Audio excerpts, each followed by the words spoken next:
Visada buvau pastabi asmenybė. Nuo mažens pastebėdavau dalykus, kurių kiti, regis, nepastebėdavo ar tiesiog ignoruodavo. Iš pradžių maniau, kad tai yra palaima. Tačiau bėgant metams supratau, kad tai man teikė daug daugiau skausmo nei malonumo. Žinoti per daug, suprasti per daug dažnai priverčia pamatyti dalykus, kurių būtų geriau niekada nesužinoti. Ir dėja, būtent taip aš atradau tamsiausią vyro, su kuriuo maniau praleisinti visą likusį gyvenimą, pusę. Viskas prasidėjo sekmadienio popietę, įprastą dieną, kaip ir daugelį kitų. Sėdėjau ant namo verandos, žvelgiau į horizontą, bandydama rasti ramybę mažuose dalykuose, švelniame vėjyje, kuris siūbavo medžių lapus.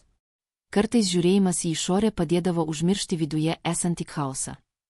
Pamenu, kai buvau jaunesnė ir maniau, kad gyvenimas toks sunkus, nes neturėjau to, ko norėjau. Verkiau, nes neturėjau naujų batų, madingų drabužių ar tų daiktų, kuriuos draugės rodydavosi. Bet tada pamačiau žmogų be kojų ir tuo metu nustojau skųstis. Supratau, kad mano problemos buvo nereikšmingos, palyginus su tuo, ką kai kurie žmonės turi iškęsti. Tai buvo pirmas kartas, kai suvokiau, ką reiškia turėti perspektyvą. Tačiau gyvenimas turi žiaurų būdą mus sugrąžinti į realybę. Net jei žinai, kad visada yra kažkas, kieno situacija blogesnė, mūsų pačių problemos vis tiek skaudina. Ir man skausmas atėjo iš netikėto šaltinio, vyro, kurį mylėjau. Mes su Karlos buvome susituokę jau 7 metus. Tiems, kurie mus matė iš šalies, atrodėme kaip tobula pora.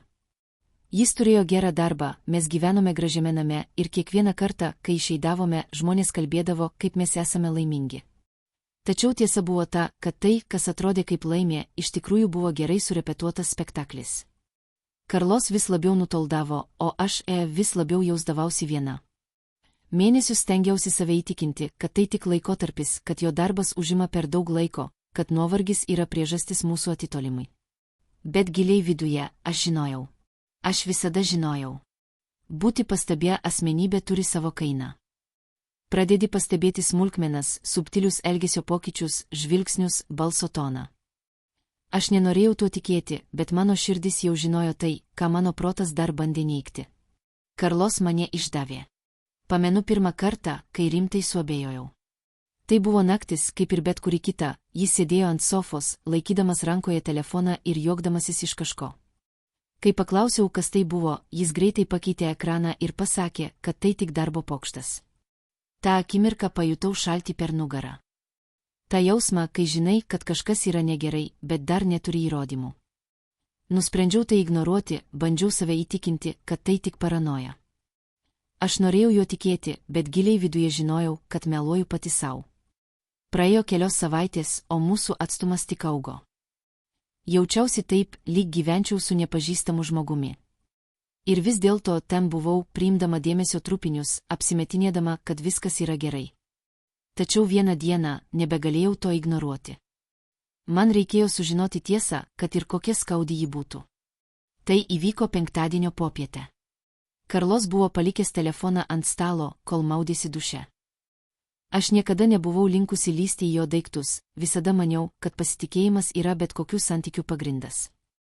Tačiau tą akimirką kažkas viduje man liepė tai padaryti. Ir aš padariau. Mano rankos drebėjo, kai slydau per ekraną, kol radau žinutes. Ten buvo viskas, ko labiausiai bijojau. Švelnus žodžiai, meilės prisipažinimai, kurių jis jau seniai man nesakė, pažadai susitikti. Mano širdis grimzdo į krūtinę, o ašaros pradėjo tekėti dar prieš man spėjant jas sulaikyti. Ta akimirką pajutau, tarsi žemė iš po mano kojų būtų dingusi. Visa mano gyvenimo prasmė, viskas, kuo tikėjau, sugriuvo tiesiai prieš mano akis. Išdavystės skausmas yra neapsakomas. Tai ne tik faktas, kad žmogus, kurį myli, pasirinko kitą. Tai faktas, kad visos pažadėtos viltys, meilė, visas pasitikėjimas buvo sutryptas. Tai jausmas, lyg dalis tavęs būtų mirusi. Po to, kai jį susidūriau su įrodymais, Karlos iš pradžių neigė, tačiau tiesos nebebuvo galima išvengti. Galų gale jis pripažino, tačiau žaizda jau buvo padaryta. Jaučiausi tuščia, pasimetusi. Praleidau bemiegės naktis, klausdamasi savęs, kur padariau klaidą, kaip leidausi iki šio taško. Bet tiesa ta, kad ir kiek besistengtume, negalime kontroliuoti kitų žmonių veiksmų. Nusprendžiau, kad man reikia laiko sau. Išėjau iš namų, palikau viską už nugaros kelioms savaitėms. Išvykau į tokią vietą, kur galėčiau pagalvoti, apmastyti viską, kas įvyko. Iš pradžių buvo tik skausmas. Kiekvienas prisiminimas, kiekviena akimirka, praleista kartu, dabar atrodė kaip melas. Bet pamažu kažkas manyje pradėjo keistis. Per tą laiką, praleistą vienatvėje, pradėjau matyti viską iš kitos perspektyvos.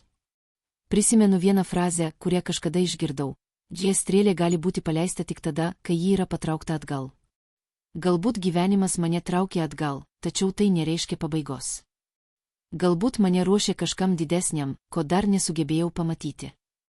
Turėjau iš naujo atrasti save, turėjau suprasti, kas aš esu už to santykio ribų. Daugelį metų buvau tik Karlos žmona. O dabar, kas aš esu be jo? Tai buvo klausimas, į kurį turėjau atsakyti. Vienatvė tapo didžiausia mano mokytoja. Prisimenu dar vieną frazę, kuri mane visada paveikė. Atsistok be niekieno ištiestos rankos, būtent taip ir padariau. Nebebuvo Carlos, nebebuvo santuokos, prie kurios taip buvau prisirišusi. Buvo tik aš, Marta, bandanti atkurti savo gyvenimo dalis. Ir būtent šiame procese išmokau vieną vertingą dalyką. Kartais didžiausias meilės aktas, kurį galime suteikti kitam žmogui, yra dingti iš jo gyvenimo kuriam laikui. Ne tam, kad jį baustume, bet kad atrastume save. Kad suprastume, kas iš tikrųjų svarbu, kad įvertintume save ir kas žino, galbūt vieną dieną vėl sugebėtume mylėti. Laikas, kurį praleidau toli nuo visko, privertė mane giliai susimastyti apie tai, ko iš tikrųjų noriu iš gyvenimo. Supratau, kad nebesvarbu buvo nei santuoka, nei Karlos išdavystė. Su laiku tai nustojo būti svarbiausias dalykas, kuris užvaldė mano mintis. Skausmas vis dar buvo, bet kažkas didesnio pradėjo augti mano viduje – noras iš naujo atrasti save. Supratau, kad ilgą laiką mano gyvenimas sukosi apie kitų lūkesčius, bandant prisitaikyti prie to, ką jie tikėjosi iš manęs kaip žmonos, draugės, dukters. Visada stengiausi atlikti vaidmenį, kuris, atrodo, niekada nebuvo visiškai mano. Vieną naktį, stebėdama žvaigždėtą dangų, prisiminiau frazę, kurią mano mama dažnai kartodavo. Niekada nevėlu pradėti iš naujo. Šie žodžiai įdėjo mano mintise kaip vilties atspindys. Tiesa ta, kad aš visada bijojau pradėti iš naujo, bijojau vienatvės, bijojau susidurti su gyvenimu be partnerio šalia. Bet pirmą kartą mintis apie vienatvę neatrodė tokia baisi. Priešingai, ji pradėjo skambėti kaip galimybė, kažkas išlaisvinančio. Turėjau iš naujo atrasti save, turėjau suprasti, kas aš esu už to santykio ribų. Daugelį metų buvau tik Karlos žmona. O dabar, kas aš esu be jo? Tai buvo klausimas, į kurį turėjau atsakyti. Vienatvė tapo didžiausia mano mokytoja. Prisimenu dar vieną frazę, kuri mane visada paveikė. Atsistok be niekieno ištiestos rankos, būtent taip ir padariau. Nebebuvo Carlos, nebebuvo santuokos, prie kurios taip buvau prisirišusi. Buvo tik aš, Marta, bandanti atkurti savo gyvenimo dalis. Ir būtent šiame procese išmokau vieną vertingą dalyką. Kartais didžiausias meilės aktas, kurį galime suteikti kitam žmogui, yra dingti iš jo gyvenimo kuriam laikui. Ne tam, kad jį baustume, bet kad atrastume save. Kad suprastume, kas iš tikrųjų svarbu, kad įvertintume save ir kas žino, galbūt vieną dieną vėl sugebėtume mylėti. Laikas, kurį praleidau toli nuo visko, privertė mane giliai susimastyti apie tai, ko iš tikrųjų noriu iš gyvenimo. Supratau, kad nebesvarbu buvo nei santuoka, nei Karlos išdavystė. Su laiku tai nustojo būti svarbiausias dalykas, kuris užvaldė mano mintis. Skausmas vis dar buvo, bet kažkas didesnio pradėjo augti mano viduje – noras iš naujo atrasti save. Supratau, kad ilgą laiką mano gyvenimas sukosi apie kitų lūkesčius, bandant prisitaikyti prie to, ką jie tikėjosi iš manęs kaip žmonos, draugės, dukters. Visada stengiausi atlikti vaidmenį, kuris, atrodo, niekada nebuvo visiškai mano. Vieną naktį, stebėdama žvaigždėtą dangų, prisiminiau frazę, kurią mano mama dažnai kartodavo. Niekada nevėlu pradėti iš naujo. Šie žodžiai įdėjo mano mintise kaip vilties atspindys. Tiesa ta, kad aš visada bijojau pradėti iš naujo, bijojau vienatvės, bijojau susidurti su gyvenimu be partnerio šalia. Bet pirmą kartą mintis apie vienatvę neatrodė tokia baisi. Priešingai, ji pradėjo skambėti kaip galimybė, kažkas išlaisvinančio. Pradėjau daryti tai, ką seniai buvau pamiršusi. Pasiėmiau savo mėgstamas knygas, tas, kurios man visada suteikdavo paguodą.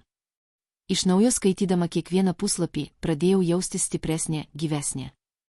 Taip pat grįžau prie tapybos. Menas visada buvo mano aistra, bet metams bėgant tą norą dusinau, prislėgta atsakomybių, kurias laikiau svarbesnėmis. Dabar, stovėdama priešais baltą drobę, jaučiau, kad galiu sukurti bet ką. Ir kaip ta drobė, mano gyvenimas taip pat buvo tuščias, paruoštas būti nutapytas taip, kaip aš pasirinksiu. Pamažu supratau, kad Karlos išdavystė nebuvo galutinė bausmė, bet pamoka. Sunku, tai tiesa, bet ji išmokė mane kažko vertingo. Stiprybė slypi ne tame, kad bandytum išlaikyti tai, kas jau sugriuvė, o tame, kad turėtum drąsos paleisti. Supratau, kad man jo nebereikėjo. Man nereikėjo nieko, kad būčiau laiminga. Laimė, kaip paaiškėjo, visą laiką buvo manyje. Man tik reikėjo smūgio, kad pabusčiau ir tai suvokčiau. Pradėjau apsupti save žmonėmis, kurie didino mano savivertę, kurie padėjo man jaustis saugiau, labiau pasitikinčia savimi. Prisimenu patarimą, kurį kadaise girdėjau. Sėkmės paslaptis slypi tame, kad apsuptum save žmonėmis, kurie yra geresni už tave, ir būtent tai aš padariau. Sukūriau naujus ryšius, sutikau naujų žmonių ir leidau savo vėl atsiverti pasauliui. Bet šį kartą su žymiai atidesnėmis ir atsargesnėmis akimis. Žinojau, kad negalėjau pakeisti praeities, bet taip pat supratau, kad turiu galę pasirinkti, kaip gyventi savo dabartį ir, svarbiausia, savo ateitį. Praėjo mėnesiai nuo mano santuokos pabaigos ir aš jaučiausi visiškai kitokia nei anksčiau. Aš pasikeičiau. Tos naktys, kai verkdavau, kol užmigdavau, liko praeityje. Dabar mano dėmesys buvo sutelktas į naujo gyvenimo kūrimą. Gyvenimo, kuris, svarbiausia, būtų tikrai mano. Be kaukių, be melo, be išdavysčių, kurios kažkada mane sužeidė. Vieną pavasario dieną, vaikščiodama parke, sutikau seną draugę Heleną. Mes kalbėjomės valandas ir pirmą kartą per ilgą laiką pajutau tikrą ryšį. Ne tą paviršutinišką ryšį, bet kažką gilaus, tikro. Helena išgyveno panašią situaciją kaip ir aš, ir mes abipusiškai palaikėme vieną kitą. Supratau, kad visi mes tam tikrų gyvenimo momentų susidūrėme su savo demonais. Bet tai, kas mus apibrėžia, nėra tai, su kuo susidūrėme, o tai, kaip pasirenkame su tuo tvarkytis. Kai kurie žmonės pasirenka skęsti nuoskaudose, kiti nusprendžia atsinaujinti. Aš pasirinkau atsinaujinti. Yra frazė, kurią perskaičiau knygoje ir kuri mane giliai palietė. Jei gyvenimas nėra apie laukimą, kol audra praeis, bet apie mokymąsi šokti lietuje, ir būtent tai aš dariau. Aš šokau lietuje, mėgavausi kiekvienu lašu, žinodama, kad galų gale saulė vėl sušvis. Ir ji sušvito. Praėjus metams po mano skyrybų, dalyvavau meno renginyje mieste. Grįžau prie tapybos ir mano darbai buvo eksponuojami pirmą kartą. Ten, apsupta draugų tiek senų, tiek naujų, pajutau tikrą laimę. Ne tą akimirkos laimę ar paviršutinišką, bet tą, kuri kyla iš vidaus, iš širdies. Pagaliau radau savo kelią. Iš naujo atradau savo aistrą gyvenimui. Ta akimirką supratau, kad esu pasiruošusi bet kam, ką atneša ateitis. Išmokau svarbiausią pamoką – didžiausia žmogaus stiprybė yra meilė sau. Kai myli save, kai save gerbi, niekas tavęs negali sudrebinti. Nesvarbu, kas nutiktų, tu visada turėsi save. Dabar einu į priekį. Ne kaip išduota moteris, bet kaip moteris, kuri save atstatė. Man nereikėjo nieko, kas ištiesčiau ranką, nes išmokau atsikelti pati. Ir, dar svarbiau, išmokau mylėti žmogų, kuriuo tapau. Supratau, kad gyvenimas yra pilnas pakilimų ir nuosmukių, bet galų gale, kas iš tikrųjų svarbu, nėra tai, ką praradai, bet tai, ką įgijai per šią kelionę. Ir be abejo, tai, ką gavau, buvo kažkas daug vertingesnio – aš pati. Dabar, žvelgdama atgal, suprantu, kad viskas, ką patyriau, kiekviena ašara, kiekviena skausmo ir painiavos akimirka, mane nuvedė į savęs atradimo vietą, kurios niekada nebūčiau įsivaizdavusi. Aš radau stiprybę, kur maniau, kad jos neturiu, ir svarbiausia, išmokau, kad kartais didžiausias meilės aktas yra tas, kurį suteikėme savo. Laimė neateina iš kažko kito, jis slypi mūsų viduje. Aš atsistačiau iš naujo ir šiandien žinau savo vertę. O kaip tu? Kiek kartų kentėjai tylų skausmą, bijodamas paleisti tai, kas tave skaudina? Ar esi pasiruošęs paleisti tai, kas tau trukdo būti laimingam? Palik komentarą apačioje ir prenumeruok kanalą, kad gautum daugiau tokių istorijų. Keliaukime kartu šiuo savęs atradimo keliu.